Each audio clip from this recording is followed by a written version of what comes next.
और मेरे सुरवीरों कैसे हो। पिछले वीडियो में हम लोगों ने फॉरगेटिंग का कुछ पार्ट पढ़ लिया था और अगर आप लोगों ने वो पार्ट नहीं देखा है तो स्टोरी आपको समझ में नहीं आएगी। उसका लिंक डिस्क्रिप्शन में दिया है, अगर नहीं देखा तो जाके देख लीजिए। हम लोगों ने पिछले पार्ट में रिमेंबर टू राइट तक पढ़ लिया था, आज उसके आगे पढ़ेंगे। तो शुरू करते हैं। As for living articles in trains and in taxis, जैसा कि ट्रेन्स में, रेलगाड़ियों में और टैक्सीज में चीज़ें छोड़ने की बात है। I am no great delinquent in such matters, तो मैं इन मामलों में अपने को बहुत बड़ा दोषी नहीं मानता। तो मैं इन मामलों में बहुत बड़ा दोषी नहीं हूँ। डेलिक्वेंट का मतलब होता है दोषी होना। तो रही बात वर्ड मीनिंग्स की कि वर्ड मीनिंग लिखने में दिक्कत होती है, तो सारी वर्ड मीनिंग डिस्क्रिप्शन में दे दी जाती है, तो वहाँ से आप जाकर नोट कर सकते हैं। आगे देखते हैं। I can remember almost anything, मैं लगभग हर चीज़ें याद रख सकता हूँ। एक्सेप्ट के अलावा, किसके अलावा? बुक्स एंड वॉकिंग स्टिक्स, किताबें और टहलने वाली छड़ी के अलावा। यानी किताबें और टहलने वाली छड़ी के अलावा मैं लगभग सब कुछ याद रख सकता हूँ। And I can often remember even books, और यहाँ तक कि मैं किताबें भी याद रख सकता हूँ। वॉकिंग स्टिक्स, टहलने वाली छड़ी, I find it quite impossible to keep, मुझे ऐसा लगता है कि उसे याद रखना असंभव है, उसे याद रखना असंभव है। I have an old fashion test for them, मेरे लिए वो एक प्रचलन से बाहर की चीज़ है। And I bye them frequently, मैं अक्सर उन्हें खरीदता हूँ। बट नो सूनर, लेकिन ज़्यादा देर नहीं होती, क्या होता है?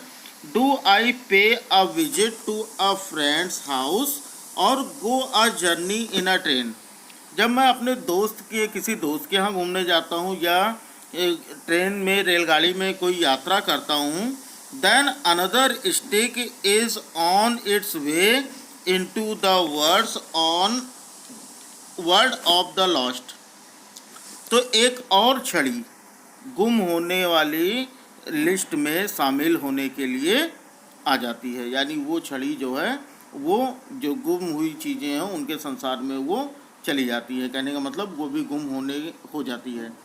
I dare not carry an umbrella for fear of losing it, खोने के डर से मैं कभी छाता लेके चलने की हिम्मत नहीं कर पाता हूँ। यानी मेरे खोने के डर से मैं छाता लेकर नहीं चलता। To go through life without ever having lost an umbrella, या पूरी ज़िंदगी ऐसे बिना किसी छाता गुम किए बिताई है। यानी मैंने पूरी ज़िंदगी में कोई भी छाता गुम या किसी भी छाते को खोया नहीं है। Has even the grimmest जॉर्ड umbrella, एक ऐसे, क्या कोई ऐसा व्यक्ति जो छाते को कस कर पकड़ता हो, कैरिड एवर अचीव्ड दिस, क्या उसने कभी ये ख्याति हासिल की है? कहने का मतलब ये है कि मैंने अपनी ज़िंदगी में एक भी छाता खोया नहीं है।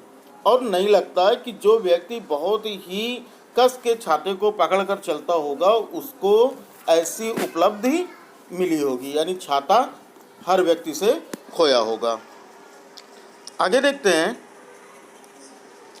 फ्यू ऑफ अस, हम में से कुछ, however have lost much property on our travels through forgetfulness. Forgetful भुलक्कड़पन, फॉरगेटफुलनेस का मतलब होता है, और प्रॉपर्टी का मतलब होता है संपत्ति। तो हम में से बहुत से लोग ऐसे हैं जिन्होंने अपने भुलक्कड़पन की वजह से यात्रा के दौरान अपनी बहुत सारी संपत्ति गंवाई है, यानी बहुत सी सारी चीज़ें भूली हैं। द ऑर्डिनरी मैन, एक साधारण आदमी, अराइव्स एट हिज डेस्टिनेशन, अपने गंतव्य पर पहुंचता है, with all his bags and Trunks safe, अपने सारे सामान सहित सुरक्षित। यानी बहुत ही कम ऐसे लोग होते हैं जो अपने सारे सामान सहित सुरक्षित अपने लक्ष्य पर पहुंचते हैं। The list of article lost in trains during the year suggest, मतलब जो खोई हुई वस्तुएं हैं, ट्रेन में जो खोई हुई वस्तुओं की लिस्ट है पूरे साल के दौरान, वो हमें यहाँ सुझाव देती हैं या सूचना देती हैं दैट कि it is the young rather than the adult who forget things. जो नवयुवक हैं वो वयस्कों की अपेक्षा ज़्यादा चीज़ें भूलते हैं, यानी जो नई उम्र के लोग हैं वो पुराने लोगों की अपेक्षा ज़्यादा चीज़ें भूलते हैं। And that sportsman have worse memories, एक जो स्पोर्ट्समैन होते हैं, जो खिलाड़ी होते हैं, उनकी याददाश्त ज़्यादा खराब होती है than their ordinary serious minded fellow. वो क्या होते हैं? Serious minded fellow. Serious minded fellow का मतलब हो गया कि जो चीज़ें ज़्यादा गंभीर, सामान्यतः गंभीर रहने वाले जो व्यक्ति होते हैं उनकी अपेक्षा खिलाड़ियों की याददाश्त जो होती है वो बहुत ख़राब होती है। अ considerable number of footballs and cricket bats for intense, उदाहरण के लिए जैसे फुटबॉल की संख्या या फिर क्रिकेट बैट की संख्या, क्या उदाहरण के लिए इनके द्वारा बहुत से फुटबॉल तथा क्रिकेट के बल्ले जो होते हैं वो खो दिए जाते हैं, वर फॉरगेटन, वो भूल जाते हैं या खो दिए जाते हैं। This is easy to understand, अब ये समझना आसान है फॉर बॉयज़, लड़कों के लिए। रिटर्निंग फ्रॉम द गेम्स, जब वो खेल से लौट रहे होते हैं, हैव दियर इमेजिनेशन, जो उनकी कल्पनाएं होती हैं, स्टिल फील्ड, भरी होती हैं, अब तक भरी होती हैं, with a vision of the playing field, कि वो मैदान में अभी भी खेल रहे हैं, यानी उस मैदान, खेल के मैदान के दृश्य से उनकी कल्पनाएं भरी होती हैं। And their heads are among the stars, और जो उनकी महत्वाकांक्षाएं होती हैं वो बहुत ही ऊंची होती हैं। कहने का मतलब खिलाड़ियों का जो मस्तिष्क होता है वो खेल के मैदानों से ऊंची कल्पनाओं से भरा होता है। और क्या होता है? और दियर हार्ट्स इन द बूट्स, या फिर क्या होता है कि कुछ जो खिलाड़ी होते हैं उनका मस्तिष्क हार तथा भय के कारणों से भरा होता है। As they recall the exploits और दियर एरर्स, क्या है कि एज दे, जैसे उनकी उपलब्धि जो होती है, एक्सप्लॉइट्स का मतलब हो गया उनके उपलब्धियों से, उनका वैसे तो शोषण करना होता है, लेकिन यहाँ पर हो जाएगा as they recall their exploits और दियर एरर्स, उनके जो उपलब्धियाँ होती हैं वही उनकी वो गलतियाँ होती हैं। यानी जो अगर अच्छा किए हैं तो वो अच्छाइयों के बारे में सोचते हैं कि इतना अच्छा खेला, अगर मैच ख़राब हुआ तो मैच ख़राब के बारे में सोचते हैं। तो यानी उनकी अच्छाइयाँ भी उनकी खराबी ही होती है जो भूलने में उनकी मदद करती है। They are abstracted from the world outside them, ये चीज़ें उन्हें संसार से बिल्कुल अलग रखती हैं, क्योंकि वो अपने विचारों में खोए रहते हैं, इसलिए उन्हें चीज़ें याद नहीं रहती। Memories prevent them from remembering to do such small project things as take the ball और the bat with them when they leave the trains. अब ये जो वर्ड आया प्रोजेक्ट, प्रोजेक्ट का मतलब होता है रोकना। तो मेमोरीज प्रिवेंट, उनकी जो याददाश्त होती है, जो यादें होती हैं, उन्हें रोकती हैं किससे? रिमेम्बरिंग, याद रखने से, सच स्मॉल प्रोजेक्ट्स, छोटी छोटी चीज़ों को याद रखने से, जैसे कि बॉल लेना, गेंद लेना है या बैट लेना है, उन्हें अपने साथ कब? जब वे रेलगाड़ी को छोड़ते हैं, यानी रेलगाड़ी से उतरते समय जो उनके दिमाग में जो कल्पनाएं होती हैं वो चीज़ें उन्हें वो छोटी छोटी चीज़ों को ले जाने, ट्रेन से उतरते समय, ले जाने समय याद नहीं आने देती। For the rest of the day, अन्य दिनों की बात करें तो they are citizen of dream land, तो वो क्या होते हैं? वो स्वप्न के नागरिक होते हैं, यानी हमेशा अपने खेल के बारे में ही सोचा करते हैं कि इस बार खेलूंगा तो इस तरह से क्रिकेट में शॉट लगाऊंगा, इस तरह बॉलिंग करूंगा, इतनी फील्डिंग करूंगा, तो वो स्वप्न में डूबे रहते हैं। तो इस लाइन का लेखक कहता है कि they are citizen of dream land, वो स्वप्न के नागरिक होते हैं।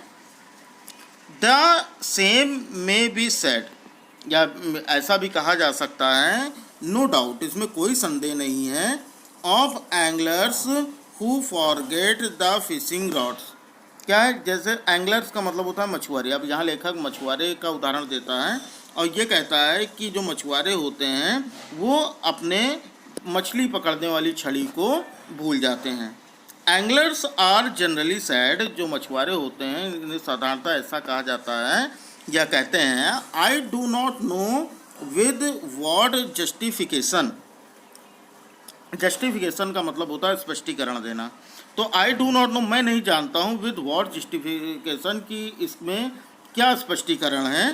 To be the most imaginative of man, क्या है कि ये मनुष्य की सबसे ज़्यादा काल्पनिक चीज़ है, क्योंकि जो मछुआरे होते हैं वो हमेशा सोचा करते हैं कि कहाँ पर मछली पकड़ना है, मछली पकड़ के कहाँ पर बेचना है, या कितने पैसे कमाने हैं, कितनी मछली हाथ आए, कहाँ मछली ज़्यादा मिलेगी या कम मिलेगी, इन सब चीज़ों के बारे में सोचा करते हैं।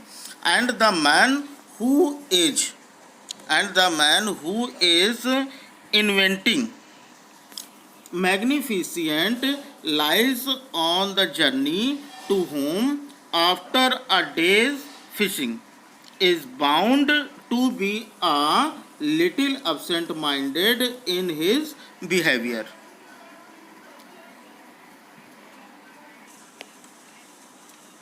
इस बात में कोई संदेह नहीं है कि मछली पकड़ने वाले के बारे में ऐसा कहा जा सकता है, जो मछली पकड़ने वाला अपना कांटा अक्सर भूल जाता है।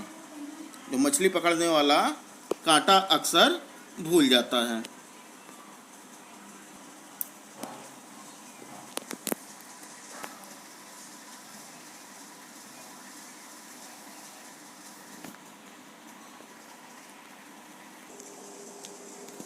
The fishing rod of reality is forgotten by him, जो मछली पकड़ने वाली छड़ी होती है, रॉड होती है, वास्तव में उसके द्वारा भुला दी जाती है या भूल जाता है। As he day dreams over the fiats of the fishing rod of utopia. अक्सर क्या होता है कि जो मछली पकड़ने वाले बारे में कहा जाता है कि वो कल्पना की दुनिया में सबसे ज़्यादा खोए रहते हैं, कल्पना की दुनिया में सबसे ज़्यादा खोए रहते हैं ही, इसलिए वो अपना कांटा भूल जाते हैं। He loss of memory is really a tribute to the intensity of his enjoyment in thinking about his days sports.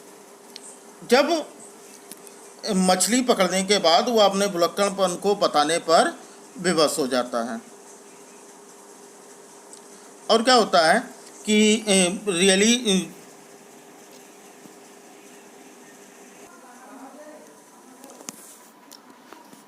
फिर से देख लेते हैं एक बार इसका मतलब कि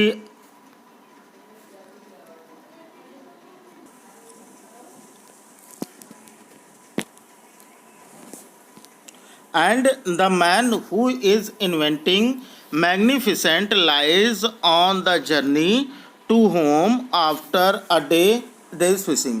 जब एक आदमी, जो मछुआरे की बात हो रही है, वो अपना मैग्निफिसेंट लाइज, मैग्निफिसेंट का मतलब होता है शानदार। अब यहाँ पर ये हो जाता है कि जब एक मछुआरा जो है वो अच्छे दिन यानी खुशी के दिन, मछली पकड़ने के बाद जब पूरा दिन खुशी खुशी बिताते हुए जब वो घर की ओर लौट रहा होता है, तो is bound to be a little absent minded in his behaviour. तो वो अपने स्वभाव से कुछ चीज़ें, क्या होता है कि वो अपने स्वभाव से थोड़ा सा भुलक्कड़ हो जाता है, यानी वो कुछ चीज़ें वो भूलने लगता है खुशी की वजह से। The fishing rod of reality is forgotten by him as he daydreams over the feats of the fishing rod of utopia। यानी जो कल्पना है वो अपनी कल्पनाओं में खोने के कारण वो वास्तव में अपनी जो मछली पकड़ने वाली छड़ी होती है उसे वो भूल चुका होता है। His loss of memory is really a tribute to the intensity of his enjoyment in thinking about his days spot. और ये जो भूलने के, ये उसको ट्रिब्यूट का मतलब होता है श्रद्धांजलि, तो उसके भुलक्कड़पन को ये श्रद्धांजलि दी जा सकती है। और ये किस कारण से होता है, जो उसने दिन भर समय, अच्छा समय व्यतीत किया है, उसके सोच की वजह से वो चीज़ें भूल जाता है। He may forget his fishing rod, वो अपने मछली पकड़ने की रॉड को भूल सकता है। एज, जैसे the poet may forget the post a letter, जैसे कि एक कवि अपना पत्र पोस्ट करना भूल जाए। But his mind is filled with more glorious matter, लेकिन उसका जो दिमाग होता है, क्योंकि अब यहाँ कवि की बात हो रही है, उसका जो दिमाग होता है वो कई सारी शानदार चीज़ों से भरा हुआ होता है, यानी वो कल्पनाओं में डूबा होता है। एब्सेंट माइंडनेस, भुलक्कड़पन ऑफ दिस काइंड, इस प्रकार का भुलक्कड़पन, सीम्स टू मी, मुझे ऐसा लगता है, ऑल बट आ वर्च्यू, कि ये सभी गुणों में से भी एक गुण है। The absent minded man is often a man who is making the best of life and therefore has no time to remember the mediocre. अब ये वर्ड जो आया मेडियोकर,